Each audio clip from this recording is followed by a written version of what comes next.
Bakery style में coconut biscuit कैसे तैयार करें घर पे।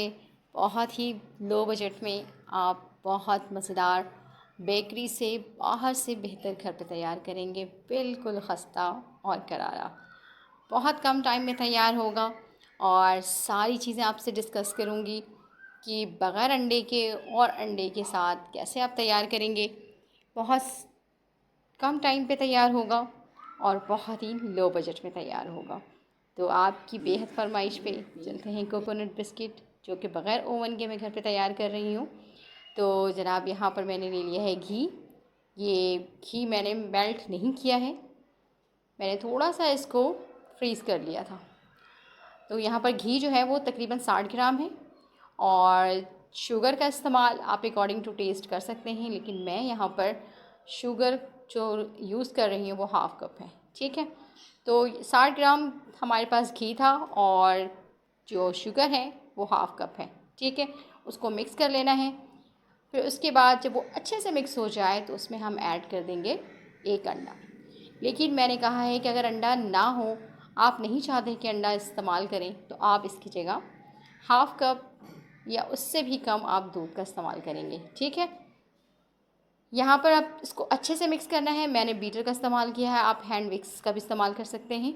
बस उससे टाइम थोड़ा सा ज़्यादा लग जाएगा, लेकिन अच्छी तरह से आपने मिक्स करना है। जनाब, ये काम हो गया है। अब इसको मैं कर दूँगी साइड। अच्छे से मिक्स कर लिए हैं मैंने तीनों चीज़ों को।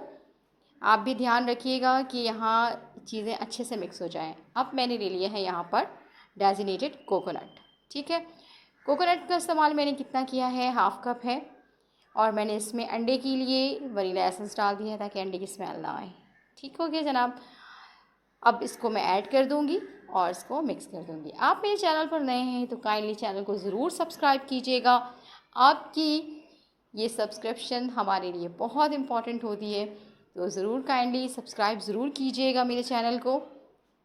अब मैंने क्या करना है, इसमें डेजिनेटेड कोकोनट को अच्छे से मिक्स कर देना है।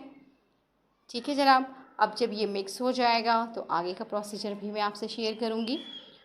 अब मैं इसमें यूज़ करी हूँ 1 teaspoon baking powder, baking soda नहीं, बेकिंग पाउडर है।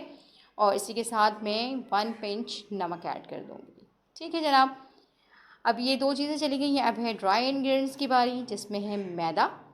मैदा मैंने तकरीबन 1.5 कप लिया है, आप भी 1.5 कप ही लीजिएगा, क्योंकि जितनी चीज़ें मैंने क्वांटिटी बताई है उसके लिए 1.5 कप बिल्कुल बेस्ट रहेगा। ठीक है, तो यहाँ पर 1.5 कप मैदा भी डाल दिया है। अब उसको अच्छे से मिक्स करके एक डो बना लेना है हमने। घर में ज़रूर शाम की स्नैक में ट्राई किया करें। अगर कहीं कोई रेसिपी आपको समझ ना आए तो आप मुझसे कमेंट्स में पूछ सकते हैं। ठीक है, एक कमेंट्स करके ज़रूर जाइएगा। अगर मेरे चैनल पर आप आएँ तो आपकी कमेंट्स मेरे लिए बहुत अहमियत रखती है। अब मैंने इसको एक डो की शक्ल में फॉर्म कर लिया है। ठीक है, सॉफ्ट सा है, बहुत हार्ड नहीं होगा। अब अपनी मर्ज़ी के मुताबिक आप चाहे तो हाथ में लेके बिस्किट की शक्ल दे दें या किसी स्पून की मदद से मेजरमेंट करके उस तरह से आप गोल शेप में, चौकोर शेप में, जिस शेप में चाहें इसको बिस्किट की शक्ल दे सकते हैं। तो मैंने भी यहाँ पर इसको ले लिया है हाथ में। पहले इसको हल्का सा प्रेस कर लेंगे और इस तरह से बिस्किट फॉर्म कर लेंगे। ठीक है जनाब, तो ये अब मैंने लिया है 1 कप यहाँ पर कोकोनट। ये तो हमारे सारे बिस्किट्स तैयार हो गए हैं। अब इसको मैं कोकोनट में अच्छी तरह से कोट कर दूंगी, क्योंकि हमारा कोकोनट बिस्किट है तो इसका ऊपर से लगाना बहुत ज़रूरी है। ठीक है जनाब, इसी तरह से तमाम बिस्किट को कोकोनट के बुरादे में अच्छी तरह से कोट कर लेंगे। अब चलते हैं इसकी बेकिंग की तरफ। तो मैंने यहाँ पर एक प्लेट ले लिया है, आप बेकिंग ट्रे ले लें।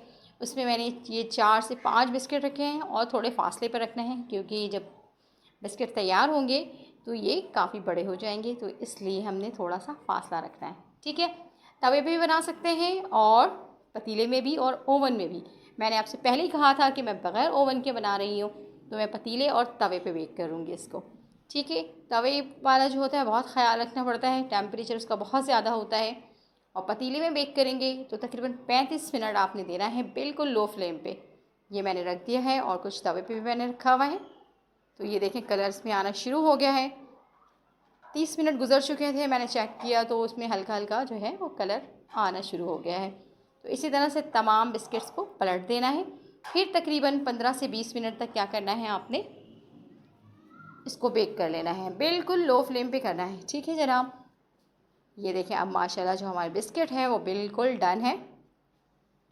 अब मैं इसको पतीले से बाहर निकाल लूँगी और बिल्कुल यकीन करें, आपको यकीन नहीं आएगा कि ये घर के बिस्किट हैं या बाहर के। बिल्कुल वही टेस्ट है, सेम जैसे आप बाहर से लेकर आते हैं ना कोकोनट बिस्किट, बिल्कुल वैसे ही टेस्ट है, वैसे ही मज़ेदार है। तो ज़रूर ट्राई कीजिएगा और मुझे कमेंट्स में बताइएगा कि आपके बिस्किट कैसे बने थे। ठीक है जनाब, है ना बिल्कुल बाज़ार जैसा। तो बिल्कुल ऐसे ही बनना है। बहुत ज़्यादा टाइम भी नहीं लगा और बहुत कम टाइम पे तैयार हो गया है। जिन बिस्किट का कलर डार्क है वो मैंने तवे पे बनाए थे और जो मैंने पतीले में बेक किया है उनका कलर माशाल्लाह बहुत ज़बरदस्त है। तो ये देख सकते हैं आप, और मैं आपको चेक करवा दूँ कि ये कितना मज़ेदार, कितना खस्ता और कितना करारा है। पीछे से भी कलर बहुत अच्छा आया है और आगे से तो बहुत ही ज़बरदस्त है। तो ये देख लें, अब मैं इसको तोड़ के चेक करवा दूँ कि ये कितना मज़ेदार है। लगता ही नहीं कि घर पे बना है, तो बिल्कुल बेकरी जैसा है। और ज़रूर ट्राई कीजिएगा, मुझे कमेंट्स में बताइएगा। ये देखें इसको आप, ये बहुत बिल्कुल मार्केट जैसा है।